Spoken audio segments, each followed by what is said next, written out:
L'homme qui sacrifia son peuple et son humanité car pour combattre des démons, il faut en devenir un, voici sur qui s'ouvre l'épisode 6 de Shingeki no Kyojin, la saison finale.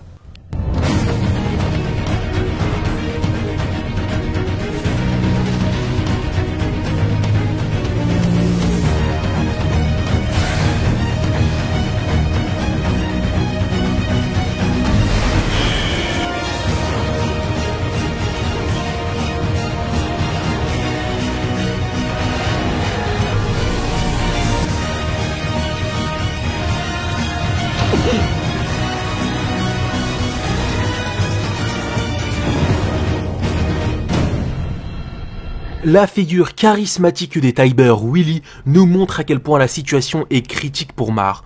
En plus d'avoir échoué pendant l'opération sur l'île du Paradis et perdu la face pendant la guerre contre la coalition du Moyen-Orient, un nouveau problème se pose. Cet empire qui dominait le monde entier pendant un siècle se voit être remis en question par ses dirigeants même.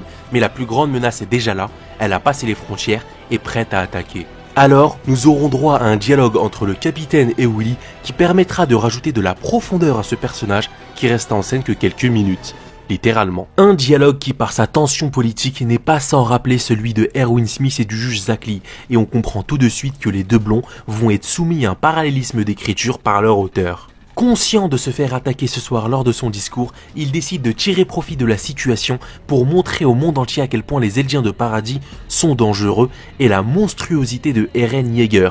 Ainsi, Mar pourra rallier le monde entier à sa cause et annuler la plus grande menace de l'humanité. Tel était le projet de Willy Tybur et tels étaient les mots de Pixis à Eren sur le mur rose. Les conflits entre hommes ne cesseront que si un ennemi commun apparaît.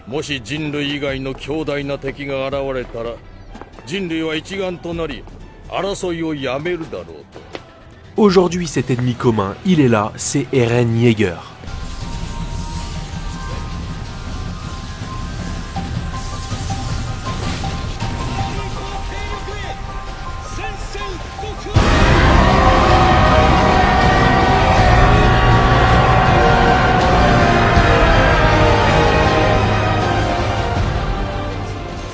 Une entrée en scène fracassante de ce gibier, soulignons le terme que Magat a utilisé pour parler d'Eren dans La Charrette, qui vient créer une sorte d'oxymore autour de son nom de famille, Yeager voulant dire chasseur en allemand, sauf que Eren n'est pas une proie, et ce soir c'est lui qui chasse.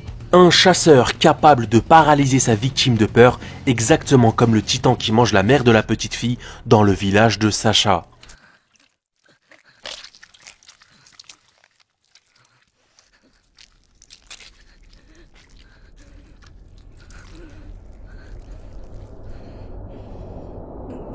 L'assaut de la part de Eren est lancé, mais l'heure est à la riposte et c'est Magat avec un coup de feu symbolique qui vient appeler à faire face à l'ennemi.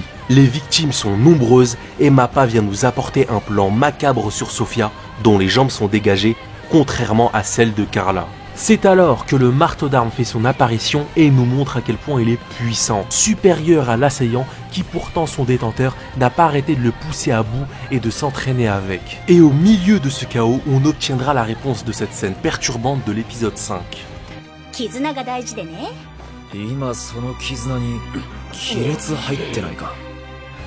Pieck, très prudente, avertit son unité et c'est très bien anticipé de sa part, car ça leur permet de sortir à elle et à Porco de ce piège qui leur a été tendu. Mais une fois dehors, on l'entend, ce son si particulier qui nous a bercé les oreilles pendant les 3 premières saisons.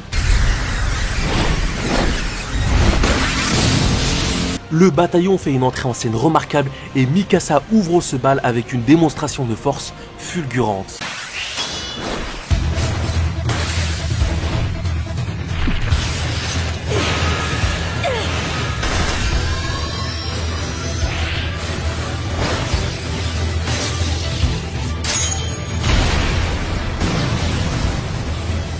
En quelques secondes à peine, le titan marteau se retrouve au sol et les soldats de Mar encerclés. De là découle une discussion entre Jean et Flock Foster, ce personnage de second plan qui n'aura cessé d'évoluer. Pour lui, il n'y a pas de civils, seulement des ennemis et leur abri, exactement comme les Mar, voyez les Eldiens de Paradis. Il est hors de question de rester entre les murs et d'attendre. Ce soir, il ne veut plus subir, il veut anéantir. 分かってんのかブロック。ここにいるのは敵と敵の住む建物だけだ。俺たち壁内人類がどれだけ壁の外の奴らに殺されてきたか忘れたか。食い殺されたんだぞ。まだまだこんなもんじゃ済まされねえよ。 Exactement comme le fait Eren en ce moment même, qui nous spectateurs nous vient à nous poser une question, est-il conscient de ce qu'il a fait? Et c'est par l'intervalle de Mikasa qu'elle va être posée. あなたは自分が何をやったか分かってるの？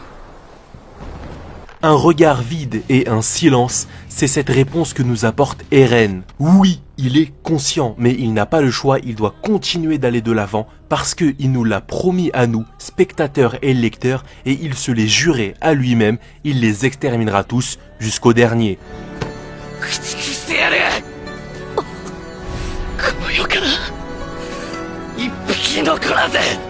De l'autre côté de la scène, on retrouve Gabi, paniquée, effrayée de voir ses amis mourir ainsi.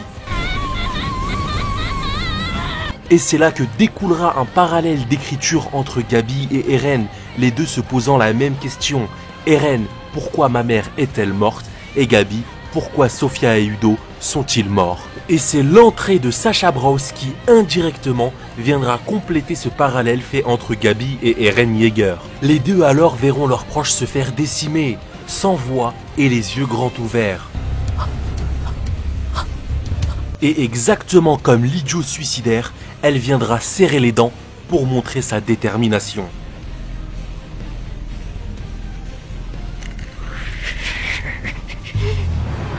Un plan qui n'était pas de base dans les planches d'Isayama, que le studio a rajouté et qui est très pertinent. On revient alors sur le combat de Eren contre le marteau d'armes et cette fois-ci c'en est fini pour lui, son point faible est découvert.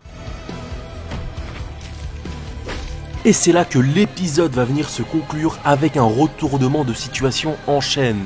Un Eren Yeager débranchant littéralement le titan marteau d'armes, prêt à le dévorer, un Porco Galliard saisissant l'occasion pour venir arracher l'originel, et l'entrée en scène de Levi Ackerman qui va venir découper le massété et le périgoïdien qui va rendre l'articulation temporomandibulaire de Galliard impossible. Une prouesse si incroyable qu'il vient à en demander à Porco comment ces humains peuvent tenir tête à son titan. Mais ce qu'il ne sait pas, c'est que ses ennemis sont des découpeurs de titans professionnels et dans leur rang se trouve le soldat le plus fort de l'humanité. Alors qu'est-ce que j'en ai pensé moi de cet épisode? Pour moi c'est une réussite claire et nette par rapport à une chose. Le but de cet épisode c'était de montrer l'horreur qu'allait faire Eren et de le comparer avec ce qu'ont fait Bertolt et Reiner. Et sur ce point de vue-là, on ne peut que saluer le travail remarquable des studios MAPPA avec une comparaison comme je l'ai démontré entre Gabi et Eren flagrante, mais aussi par des expressions faciales incroyables.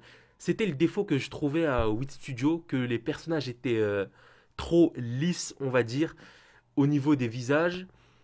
Et là, c'est waouh, le plan avec entre Gabi et Sacha, le reflet de Sacha dans les yeux de Gabi, incroyable, une réussite totale. Mais oui, l'enjeu de cet épisode qui pour moi n'était pas le combat, oui, le combat entre le marteau d'armes et Eren, c'est une scène importante, mais c'était pas l'enjeu de cet épisode et je pense que dans les scans on ressentait la même ambiance. C'était oui c'est cool, mais il y a plus important. Mais c'est clair et net que cet épisode, malgré les choix de CGI, etc., c'est une réussite parce que le combat n'était pas le plus important. J'ai même envie de dire, est-ce que dans ce qui va se passer dans Shingeki no Kyojin, les combats sont la chose la plus importante. Ce qui est important pour moi dans cette saison 4, et c'est là où je serai par contre irréprochable par rapport au travail de MAPPA, ce ne seront pas les combats, mais les expressions faciales. Est-ce que l'ambiance, l'atmosphère de l'épisode dégage. Et merci d'avoir regardé cette analyse. On se retrouve la semaine prochaine. Abonnez-vous.